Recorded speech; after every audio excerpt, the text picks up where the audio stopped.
Party party है, राव साहब हैं। आप उनसे उनको क्यों कंपेयर करते? वो पार्टी ही है। अगर ये गलत जो हमने धारणा बना रखी है, वो पहले तो उसको आप ठीक करो। पहल तो आरती राव जी की बनती है कि वो रेवाड़ी विधानसभा से चुनाव लड़े।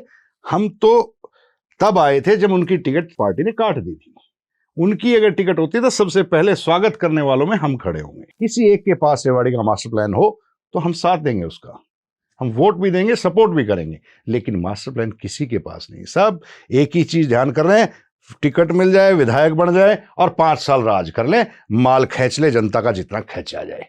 सवाल यहां आ रहा है कि 10 रुपए की चीज की वैल्यूएशन 100 रुपए दिखा रहे हैं। जो सिस्टम में भ्रष्टाचार घुस गया है, वो 10 रुपए की वैल्यूएशन की चीज का 100 रुपए दिखा रहे हैं और 100 रुपए निकालते हैं। ये कमी है जिसकी वजह से 90 रुपया जा रहा है जेबों में, जिसका नुकसान हम और आप भुगत रहे हैं। कैप्टन साहब के बेटे कह रहे थे, चिरंजीव राव जी, 18 मुकदमे दर्ज है इसके ऊपर, ये तो ये है, ये तो वो है। पिछले 5 साल में मेरे भाई साहब एक आध तारीख तो कोर्ट की बता दो, कौन सी तारीख थी उन मुकदमों की, या किसी ने किसी जेल जाड़ में जाते देखा, पुलिस गिरफ्तार करते लेके जाती देखी हो? तो उस टाइम ये स्प्रेड करने का काम करते हैं। राव साहब ने नाम दिया मुझे जी। मेरा मुस्सेपुर गांव है और राव साहब मुझे जानते थे कि सुनील यादव तो कई है उनके पास, पर वो मुस्सेपुर वाले को कुछ यूनिक उनका नाम है, उन्होंने मेरा नामांकन करते हैं, वो मैंने किया, वो मैंने मान लिया और मैंने अपने जीवन में वो लगा दिया। मुझे राव साहब के अंदर वो एक चीज दिखी कि ये आदमी है जो हमारे इस इलाके को आगे बढ़ा सकता है। चीज क्या थी? उसके अंदर ताकत थी एक विचारों की। वो लड़ना चाहता था अपने लोगों के लिए, वह हीरवाल के लिए लड़ना चाहता था, दक्षिण हरियाणा के लिए लड़ना चाहता था, यहाँ के साथ हो रही नाइंसाफी के लिए लड़ना चाहता था। वो कारण थे जिनमें मेरे अंदर ये मोटिवेशन हुआ, क्योंकि मोहरा तो चाहिए ना खिलाने के लिए। आज वो भाई यही है ना, इसी शहर में होगा, गुड़गांव में होगा, 5 साल हो गए, अब तो नहीं आ रहा ना कहीं। मे भी इलेक्शन का टाइम उसको काट लें, मुझे नहीं पता काट के लेंगे नहीं लेंगे, मे भी यूज करने के लिए काट दें, लेकिन एक बार चला हुआ पटाखा दोबारा काम नहीं करता है। तो उन्होंने वो चाल खेली थी, वो कैप्टन अजय सिंह यादव थे। तो स्वाभाविक बात है, बीजेपी के संविधान में है जहां विधायक होता है वहां विधायक होता है, जहां विधायक नहीं होता वहां चुनाव लड़ा हुआ नेता होता है। तो किसी एक महानुभाव ने कहा कि भाई संयोजक इसमें कौन होना चाहिए, तो बड़ा स्पष्ट सा जवाब था कि जो नेचुरली जो संविधान में लिखा है, जिस तरह से पार्टी करती आ रही है, वो सुनील मुसेपुर ही होगा। तो किसी का ऑब्जेक्शन लगा तो मैंने बड़े मन से कह दिया, मैंने कहा सबका होगा ना, सुनील मुसेपुर को होगा, सब संयोजक होंगे, जिला अध्यक्ष संयोजक बड़ा सारे काम करेंगे हम।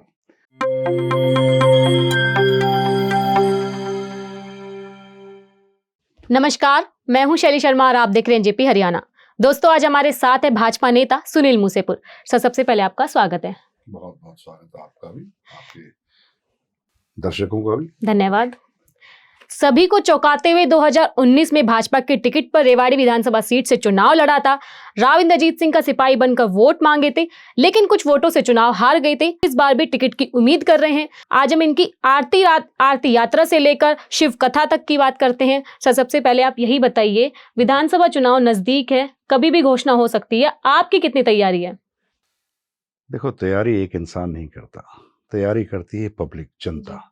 और जनता का पूरा इस बार मन है कि भारतीय जनता पार्टी को जिताना है, और भारतीय जनता पार्टी का मैं कार्यकर्ता हूं। अगर पार्टी ने मुझे टिकट दी, राव साहब की मेहरबानी रही, तो इस इलाके में हमें भी सेवा करने का मौका मिलेगा। जी सर, टिकटार्थियों की लंबी लाइन है।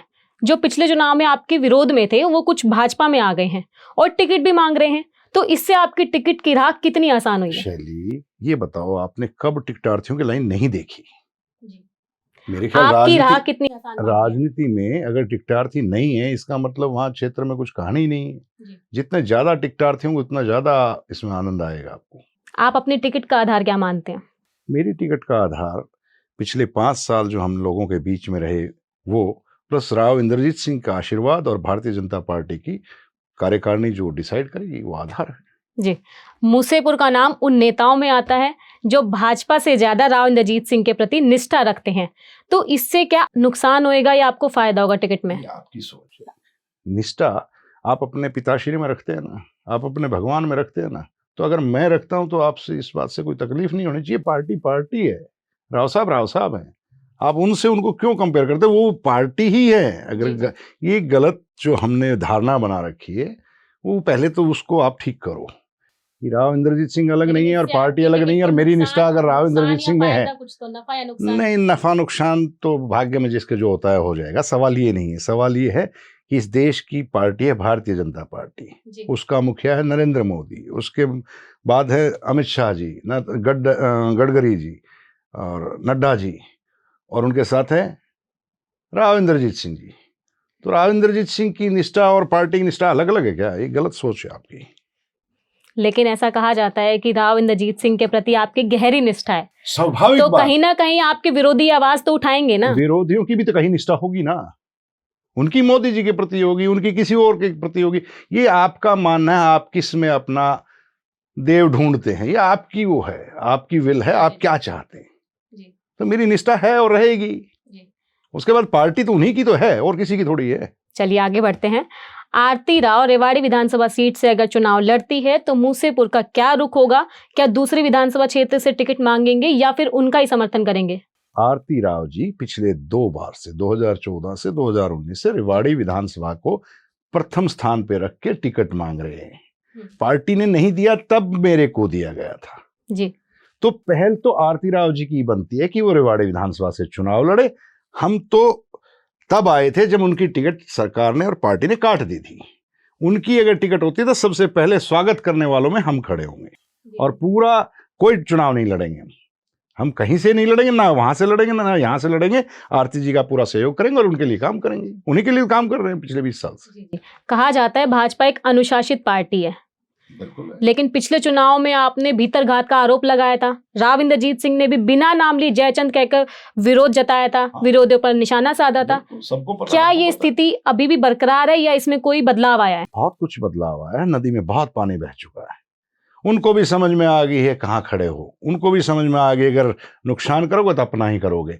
सबसे बड़ी बात यह है, मैं यहाँ कोई विधायक की बात नहीं कर रहा, कोई टिकट की बात नहीं कर रहा। हम जो बात कर रहे हैं रेवाड़ी की राजनीति भी कर रहे हैं। पिछले 30-35 साल से रेवाड़ी के अंदर जो विकास, जो रेवाड़ी की स्थिति होनी चाहिए थी, जो डेवलपमेंट होनी चाहिए थी, वो नहीं हुई। वो पीड़ा है हमारी। विधायक कोई बने, हमारे सरकार कोई बनाए, हमारी पीड़ा है रेवाड़ी का विकास नहीं हुआ, जिसका होना बहुत जरूरी है। क्योंकि उसमें आप भी, आपकी उम्र होगी मेरे ख्याल 20-22 साल, हमारे बच्चों की भी यही एज है। हम ये चाहते हैं हमारी जो नस्ल है, वो आने वाली नस्ल जो है, वो कम से कम ऐसे शहर की कल्पना करे जिसमें वो रहने के लिए अपने आप को सुरक्षित समझे, उनके एनवायरनमेंट ठीक हो, उस शहर का माहौल ठीक हो, उस शहर के सिस्टम ठीक हो। हम उसकी लड़ाई लड़ने के लिए बात करें, हम इसलिए नहीं कर रहे कि हम अपने लिए कर रहे हैं। जी। अब ये हिसाब मांगने का वक्त है। कांग्रेस भी हिसाब मांगो यात्रा निकाल रही है। क्या आपको नहीं लगता कि भाजपा के 10 साल में रेवाड़ी में कोई काम हुआ है? या क्योंकि रेवाड़ी का हम देखते हैं कि बदहाल स्थिति हो चुकी है, आप क्या कहना चाहेंगे, किसे जिम्मेदार मानते हैं? मैं बताता हूँ। इस सब का दोषी अगर मैं किसी को कहूँ तो इस सब का दोषी सिस्टम है, और उस सिस्टम पे जो राज करने वाले हैं उनका भी उसमें योगदान है। चाहे वो कोई भी हो सकता है मेरी पार्टी के कुछ लोग भी हो सकता है हमारे साथी भी कुछ रहे हो ऐसे, लेकिन सिस्टम ही चलाता है व्यवस्था को। व्यवस्था जब खराब हुई, क्या होता है? सरकारें किस लिए बनाई जाती हैं? सरकारें आप बताओ किस लिए? विकास कार्यों के लिए, लोगों के भले के लिए, लोगों के भले के लिए, जनजीवन को, जनहित के कामों को आगे बढ़ाने के लिए, जन को सहारा देने के लिए। सरकारें लूटने के लिए नहीं बनाई जाती। हुआ क्या पिछले कई सालों से, मैं अपने ही क्षेत्र की बात करूं, देश की बात करूं बहुत बड़ी बात हो जाएगी, हमारे क्षेत्र की बात करें, पिछले 30-35 साल से जब से हम लोग समझदार हुए या समझ आने लगे, तब से हमने एक ही चीज देखी है, और वो ये कि डेवलपमेंट की कोई बात ही सोच के राजी नहीं है। अगर कोई सोचने की भी कोशिश करे तो उसको किसी ना किसी कारण में उलझा के, फंसा के साइड में कर दिया जाता है। रेवाड़ी का मास्टर प्लान क्या है? मैं कैंडिडेट ना होने के बावजूद भी मैं आपसे एक बात पूछना चाहता हूं कि रेवाड़ी के जितने नेता हैं, किसी एक के पास रेवाड़ी का मास्टर प्लान हो तो हम साथ देंगे उसका, हम वोट भी देंगे, सपोर्ट भी करेंगे, लेकिन मास्टर प्लान किसी के पास नहीं। सब एक ही चीज ध्यान कर रहे हैं, टिकट मिल जाए, विधायक बन जाए और 5 साल राज कर ले, माल खींच ले, जनता का जितना खींचा जाए, कुछ सरकारों से खींच ले, कुछ कमीशन खोरे में खींच ले। तो इस तरह की सोच वाले व्यक्ति जब तक आएंगे तब तक रेवाड़ी का विकास नहीं हो सकता। और मैं तो सिर्फ डेवलपमेंट की बात कर रहा हूँ। रेवाड़ी को डेवलप करने के लिए अगर कोई चुनाव लड़ता है, सबसे पहले खड़ा हूँगा उसके साथ। लेकिन लोगों ने अगर मुझे मौका दिया तो 5 साल में डेवलपमेंट के काम दिखाऊंगा मैं आपको। तो आप क्या क्या काम कराना चाहेंगे? रेवाड़ी का पूरा मास्टर प्लान बनाया है मैंने। जी, तो और उनमें एक दो काम बता दीजिए। एक दो क्या, आप मेरे नहीं, अभी जो फिलहाल मेरी संक्षिप्त में। जो मेरी कल्पना है उसके हिसाब से अगर रेवाड़ी के मास्टर प्लान पे हम काम करें, मैं दूंगा आपको। जी। अगर मुझे चुनाव लड़ने का मौका मिला तो मैं मास्टर प्लान भी दूंगा कि रेवाड़ी में हम क्या करना चाहते हैं। एक दिन के लिए नींव नहीं रखी जाती। जी। रेवाड़ी का 100 साल के लिए हमें प्लान करना होगा कि कितने तरह की इस समस्याएं हैं जो इस शहर के अंदर हैं, और एक अच्छे शहर को बनाने के लिए क्या करना चाहिए हमें। ऐसा नहीं है, दुनिया बहुत अच्छे तरह से जीवन जीती है, हम ही क्यों पीछे हैं? क्योंकि हमारे नेताओं की सोच नहीं है। जी। और सोच बनाने के लिए आपको वो नेता पैदा करने होंगे, ढूंढ के निकालने होंगे। वो आजकल मुझे लगता नहीं, यहाँ खेल दूसरा चल रहा है। जी, अब थोड़ा लोकसभा चुनाव की बात करते हैं। हरियाणा में भाजपा का प्रदर्शन फीका रहा। गुड़गांव लोकसभा क्षेत्र की बात करें तो ज्यादा अच्छा प्रदर्शन नहीं रहा पिछले चुनाव के मुकाबले। तो आप इसकी क्या वजह मानते हैं? देखो, गुड़गांव में पूरी गुड़गांव लोकसभा की बात करें तो गुड़गांव में जो परिस्थिति रही वो कुछ इस बार जो रही उसमें कुछ बंटवारा हुआ, वो किसी कारण से हुआ, उनका मैं जिक्र नहीं करना चाहता। 2-3 जमा उनकी वजह से जो बंटवारा हुआ, वोटों का बंटवारा हो गया, वो हुई। और दूसरी चीज रही बात डेवलपमेंट की, तो जो डेवलपमेंट हमारा सपना है, मैं खुल के कह रहा हूँ इस बात को, जो डेवलपमेंट राव साहब का सपना है, जो डेवलपमेंट हमारा सपना है, उस डेवलपमेंट में काम नहीं हो पाई। जितना हम चाहते हैं उतना काम नहीं हो पाया। आज शहर की व्यवस्था आपको भी पता है, मुझे भी पता है, गुड़गांव की पता है, आपको रेवाड़ी की पता है, सारे एरिया की पता है। व्यवस्थाओं का हमें परिवर्तन करना होगा, और ये करना जरूरी भी हो गया है। क्योंकि आप जो हमारी जो नस्ल आ रही है आने वाले टाइम में, हम तो चलो आज नहीं है कल नहीं है, चले जाएंगे। आप लोगों के लिए क्या देके जा रहे हैं हम आपको जीने के लिए, कैसा शहर देके जा रहे हैं, कैसे गांव देके जा रहे हैं, कैसा एनवायरनमेंट देके जा रहे हैं, कैसी पॉलिसीज देके जा रहे हैं, भ्रष्टाचार का कितना योगदान देके जा रहे हैं, और बेरोजगारी की कितनी बड़ी संख्या छोड़ के जा रहे हैं, इस चीज पर डिपेंड करता है। हमें वो बदलाव करने की जरूरत है। राजनीति में सबसे पहले वो बदलाव जरूरी है। जी। पिछले दिनों राव इंद्रजीत सिंह ने गुड़गांव में कचरा प्रबंधन की जो कंपनी इको ग्रीन को लेकर के सवाल खड़ा किया था, सीबीआई जांच की मांग की थी। इसे आप कैसे देखते हैं? होनी चाहिए। आप कैसे देखते हैं इसे? मैं तो वहां वाकई नहीं, यहाँ की भी होनी चाहिए। कोई राजनीति देखते हैं इसके पीछे या कुछ और? अरे राजनीति आप लोग करते रहो यार, आपका काम है। आप है राजनीति में तो? नहीं, हम राजनीति नहीं कर रहे। हम तो बड़ी सिंपल सी बात करें, भैया जो काम हो रहा है उसको सही करो। 100 रुपया आया है किसी काम का, तो 100 रुपए की वैल्यूएशन लगाओ वहां पे। जी। सवाल यहां आ रहा है कि 10 रुपए की चीज की वैल्यूएशन 100 रुपए दिखा रहे हैं। जो सिस्टम में भ्रष्टाचार घुस गया है, वो 10 रुपए की वैल्यूएशन की चीज का 100 रुपए दिखा रहे हैं और 100 रुपए निकालते हैं। ये कमी है जिसकी वजह से 90 रुपया जा रहा है जेबों में, जिसका नुकसान हम और आप भुगत रहे हैं। ये ऐसा नहीं है पैसा नहीं डर, सरकार के पास बेअताशा पैसा है, डेवलपमेंट का खूब फंड है, एक्सेस है, बट फिर भी आप आज रो रहे हैं डेवलपमेंट नहीं हो रही। क्यों नहीं हो रही? क्योंकि वो 90 पैसा तो खाया जा रहा है इधर उधर। हमें संभालना वो है, और उस पर शायद हम कम रोक लगा पाए, मैं ऐसा मानता हूँ। जी, पिछले चुनाव में अरविंद यादव के कार्यालय में राव इंद्रजीत सिंह व कुछ कार्यकर्ताओं में होट टोक हुई थी, तो इसे आप कैसे देखते हैं? क्या यह घटना टली जा सकती थी? आपको इससे कोई राजनीतिक नुकसान हुआ? देखो, वो तो हुआ ही, पार्टी के लेवल पे तो हुआ ही, बट वो घटना होनी नहीं चाहिए थी। क्योंकि जिन भी महाशय ने वो की थी, मे भी उनकी मंशा कुछ और मंशा कुछ हो, हम बदलने वाले। देखो, इस शहर में, इस देश में, इस हमारे सिस्टम में बहुत से ऐसे, जिनको मैं शरारती तत्व कहूंगा, शरारती तत्व कह लो, उनको शैतान कह लो, वो नेताओं में भी है। इस तरह के जो नेता है या शरारती तत्व हैं, वो अपना एजेंडा किसी दूसरे के मत्थे मंड देते हैं, जो करना नहीं चाहता उससे भी करवा देते हैं। इस तरह के लोग जब तक राजनीति में सक्रिय रहेंगे और घुसते रहेंगे, तब ऐसा ही होता आएगा। क्योंकि वो संख्या उनकी जो है ना, वो शोर मचाने के लिए बहुत ज्यादा हो जाती है, और वो चीज को स्प्लिट बहुत तेजी से कर देते हैं। अदरवाइज आपने सुना होगा, पिछले चुनाव में मेरे ऊपर 18 मुकदमे, कैप्टन साहब के बेटे कह रहे थे, चिरंजीव राव जी, 18 मुकदमे दर्ज है इसके ऊपर, ये तो ये है, ये तो वो है। पिछले 5 साल में मेरे भाई साहब, एक आध तारीख तो कोर्ट की बता दो, कौन सी तारीख थी उन मुकदमों की, या किसी ने किसी जेल जाड़ में जाते देखा, पुलिस गिरफ्तार करते लेके जाती देखी हो? तो उस टाइम ये स्प्रेड करने का काम करते हैं, ये लोगों को गुमराह करने का काम करते हैं। क्योंकि इनकी खानदानी जो विरासत है, 35 साल से जो बैठा है बापू बेटा दोनों, उसको तोड़ने के लिए कोई नया आम आदमी आ गया, आम आदमी का इनको बर्दाश्त नहीं। क्योंकि जो लूट के खाया उसका मजा जो ले रहे थे ये, अब दूसरा कोई आदमी घुस जाएगा तो इनका तो चिट्ठा खोल देगा, क्योंकि जिन जमीनों पे इन्होंने कब्जा कर रखा है, जो हजारों हजारों करोड़ रुपए की विरासत बना रखी है, उसका खुलासा भी होगा ना। सुनील मुसेपुर आएगा तो पता है जांच हो जाएगी, और कोई भाई आएगा तो जांच नहीं होगी, चलता रहेगा। ये कारण है, इसकी वजह से षड्यंत्र रचे जाते हैं, हमारे लोगों के बीच में रचे जाते हैं। अब थोड़ी आपकी आस्था की बात कर लेते हैं। लंबे समय से आप आरती यात्रा निकाल रहे हैं, तो इसके पीछे क्या मकसद है? बड़ी कमाल की बात है, ये तो धर्म की बात है। आप जी। भी मेरे ख्याल आपके फादर भी या आपके मदर भी गई होंगे मेरी आरती यात्रा में, नहीं गई तो आगे कभी चले जाएंगे।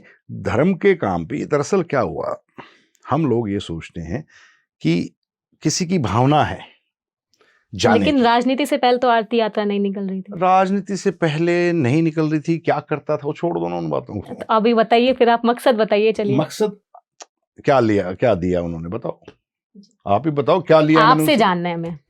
मेरा सिर्फ ये मकसद था भगवान का भगत से मिलन हो और उसमें आप किसी तरह माध्यम बन जाओ, ये मकसद था।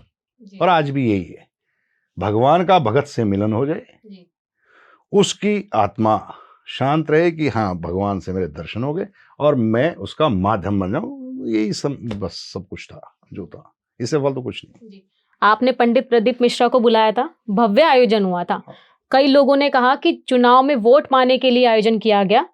इन चर्चाओं पे कैसे रोक लगाएंगे, कैसे खारिज करेंगे? अब आप एक बात बताओ, पंडित प्रदीप मिश्रा जी की शिव महापुराण कथा हुई थी रेवाड़ी में, उस पूरी कथा में 1.5 मिनट मैंने माइक पे बोला था मैं, और बाकी तो पंडित जी बोल रहे थे। 1.5 मिनट माइक पे बोला था, और उसकी रिकॉर्डिंग आपके पास भी होगी, लोगों ने भी सुनी होगी। एक शब्द भी राजनीति का अगर उसमें इस्तेमाल हुआ हो या कोई महत्वाकांक्षा दिखी हो तो आपका जूता मेरा सर और चौराया वही। एक शब्द भी राजनीति का इस्तेमाल हुआ हो। लेकिन एक बड़ा चर्चा का विषय बना था ये। 6 दिन कथा चली यहाँ पे, 6 दिन में 1.5 या 2 मिनट का मैंने माइक संभाला था बस। फिर भी आपको तकलीफ है, आपको कमियां काटने की आदत है। मतलब जो भी आपके शैतान साथी हैं उनको कमियां काटने की आदत है, वो काट देंगे। वो तो भगवान राम को भी उन्होंने दोष दे दिया था सीता के बारे में कि सीता को भी, पुराणों में लिखा है, सीता को भी अग्नि परीक्षा देनी पड़ी थी। लोगों का काम कहना है, कहते रहे। हमने राजनीति के लिए नहीं किया, भगवान का भगतों से मिलन होना जरूरी है और भक्तों को भगवान के पास पहुंचाने का साधक बने थे, क्योंकि बहुत सालों से शिव महापुराण कथा रेवाड़ी में हुई नहीं थी।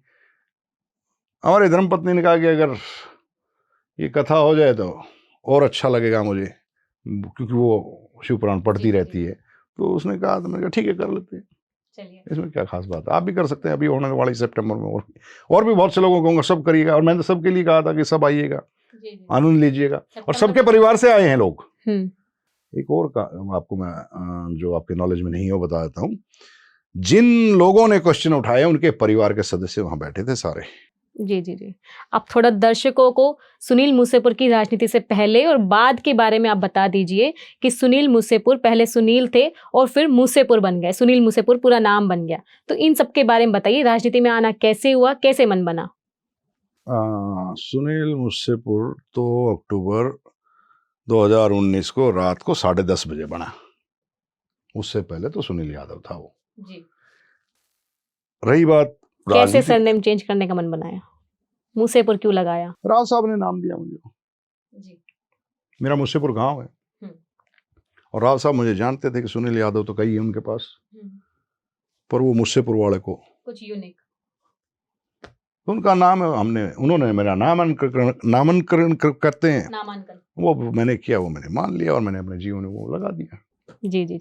तो आपका पहले से विचार था राजनीति में आने का 2019 से, या 19 में ही बना है? 2013 में जब राव साहब कांग्रेस में होते थे तब उन्होंने एक बीड़ा उठाया था दक्षिण हरियाणा के साथ जो हो रहा भेदभाव था, जो दक्षिण हरियाणा के साथ अन्याय हो रहा था। उस समय पे कांग्रेस सरकार जो कर रही थी, हुड्डा साहब की सरकार, जब हमारे लोगों के साथ न्याय नहीं हो रहा था तब राव साहब ने बीड़ा उठाया था।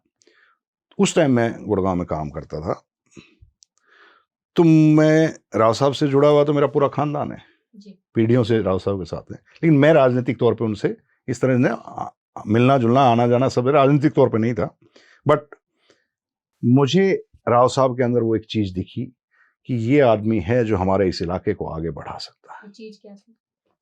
उसके अंदर ताकत थी एक विचारों की, वो लड़ना चाहता था अपने लोगों के लिए, वह हीरवाल के लिए लड़ना चाहता था, दक्षिण हरियाणा के लिए लड़ना चाहता था, यहाँ के साथ हो रही नाइंसाफी के लिए लड़ना चाहता था।